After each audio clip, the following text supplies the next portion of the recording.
Hello everyone, and welcome back to EUpeople. Today we welcome Vladimír Šucha, Chief Brain at the European Commission Joint Research Center. Vladimir will teach us that science and politics can have good chemistry. We will also explore Vladimir's past student life in Czechoslovakia. And of course, we will test his knowledge in a science quiz. So are you ready to embark on this experiment? Then let it begin.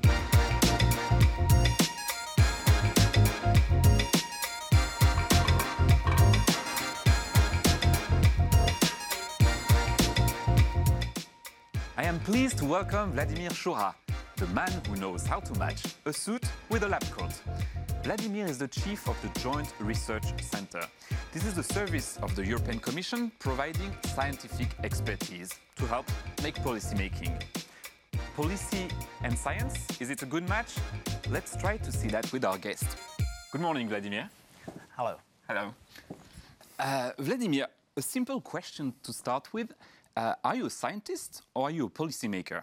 I think that I'm both, and I even may say that I feel at the same time as entrepreneur and apprentice, because I'm learning every day from my wonderful colleagues, and I'm putting together the dots, and I hope I can bring some innovation to what we do. Could you tell us in simple words what the Joint Research Center is about? Well, it's quite straightforward. We want to make our decision in the best possible way.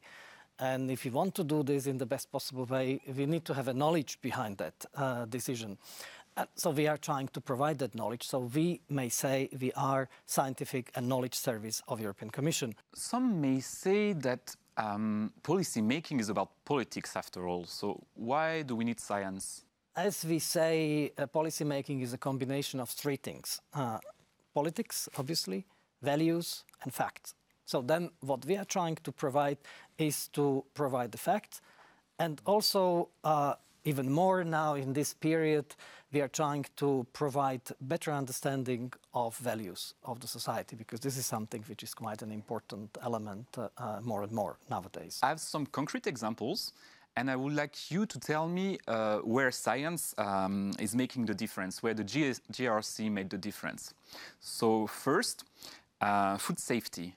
In the European Union, we may proudly say that we are, from the food point of view, the safest place on this planet. And this is largely because we use scientific knowledge to underpin the legislation, policy, rules, regulation, which is linked to this. And we are at the heart of it. So you can tell, example, you have, this is something what we consume.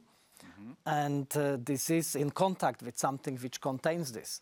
So that what we do, and you have different types of containers. Sometimes if it is can, it stays for 1 year, 2 years, 5 years. So then we provide the methodology how to test if the container is really good, if the container is not releasing harmful substances to the food or to beverages, drinks, etc. So this is just one example. Another topic, forest fires. You know that this summer there were lots of forest fires in Sweden and Greece. How is the GRC helping? Well, obviously forest fires, but not only forest fires, all natural disasters, it's one of the core businesses of the GRC. We are running European Drought Observatory, we are running Forest Fire Observatory. So then we are helping authorities in member states to see and foresee if there is a risk and what is the level of the risk of the fires in their own country. So this is something which is available for every citizens of Europe. So you're providing maps? We are providing the maps which are updated on the daily basis, but we are also providing the forecasts. Another topic, rare disease. Oh, we always do things where there is clear added value, because we don't want to act as the 3001st university or research institute of European Union. So then always we step in if there is nobody else who can do it. And this is exactly a good example that for the rare diseases, if you look at the global scale, at the European Union level, they are not that rare.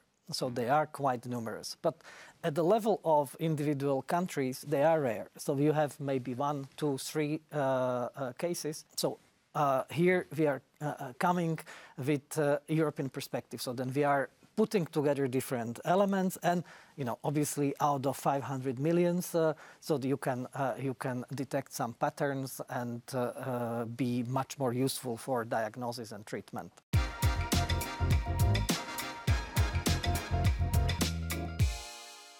Vladimir, I would like that we go back in time.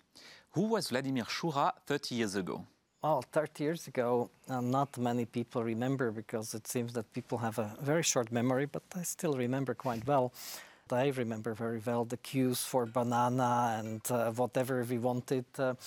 And obviously the freedom of speech, freedom of movement was just an illusion. Well, we have been dreaming about better life, freedom, new society. Well, it's a bit symbolic that when I was at the university is at the bank of the Danube in Bratislava, and just across the Danube there was a hill of Austria. And so we saw the hill, but we could not get to this hill. So I think that was a very symbolic moment to see this cleavage, this barrier, and obviously inside the country. Now we don't remember that much. You were very active in student movement, and you organized those summer camps. We're going to see some pictures. What did you want to achieve? With my friends, we have always been reflecting, what we as a more or less powerless students we can do. And I was convinced at that time, and I'm convinced still now, that everybody has certain capacity to act, react, and do something in its own capacity. We thought we cannot change the country, but we can try to change at least a little bit of environment, to create a space of the freedom, space of free thinking, at least for a certain period of time. And it was also triggered by this ignorance of the government and the ruling party towards heritage. The country was not very rich, and they simply didn't care, because it was past, which was different than the communism ideology. There is this picture of you. You're in this crowd on a train. What is this? Yeah, that was the first. That was the first idea, which was developed by our good friends, and they saw this, I would say, technical heritage, this old railway, which was working in a forest, and it was about to be totally demolished. So then, the first camp started there. I remember that many friends were even hiding different parts and pieces of the train, of the railway, just to preserve it for the future. I think the train was saved, and still it works until today. There is a museum.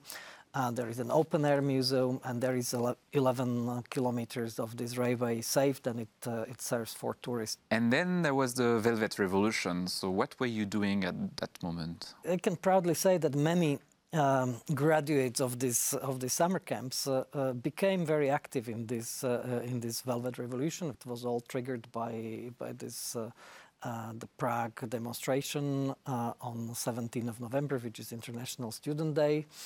And then it spread all over the country. At that time, I was already graduated from university, and I was working at the Academy of Sciences, and I became in my institute the president of the committee which was changing, which was at the lead of the change.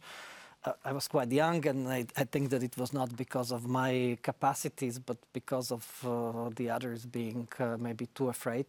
So they somehow pushed me forward. So that was nice. We had in different institutes, we had the different cells of the Communist Party, and my role was to dissolve the cell in our institute. So then I had to convince all those, because it was velvet. So it was not bloody. So I had to convince them to sign the dismissal and dissolution of the cell of the Communist Party.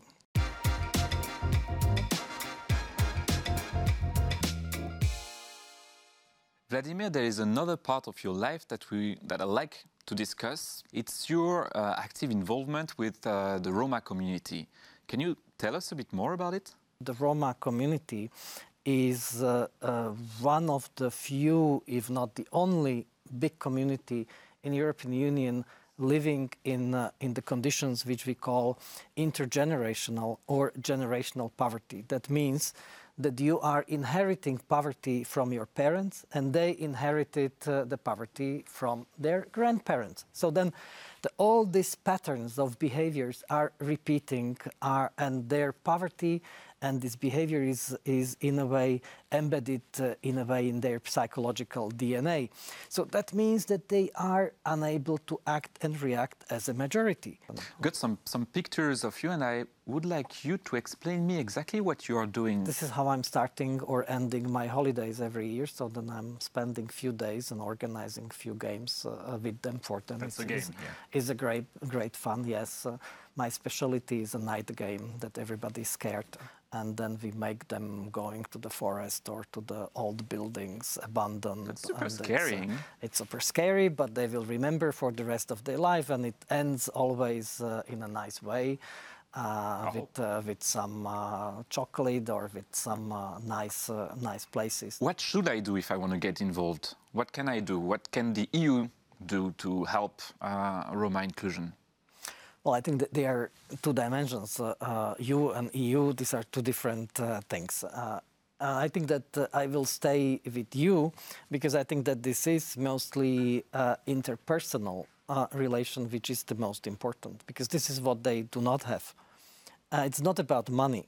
Obviously, money helps, legal framework helps, many things are useful, but just to reach the full integration, we need to have personal engagement, personal sponsorship, friendship. Vladimir, thank you very much for all these answers. I have a last game for you. It's about, you know it? You recognize it? Well, I don't know what is the game, but I recognize the periodic table, you know. It's a periodic table of elements, a special one, an EU one, but that's for another game. It's for another video that you can watch here. For the rest, thank you very much for watching. You can share, comments, and I really much look forward to seeing you again in another episode.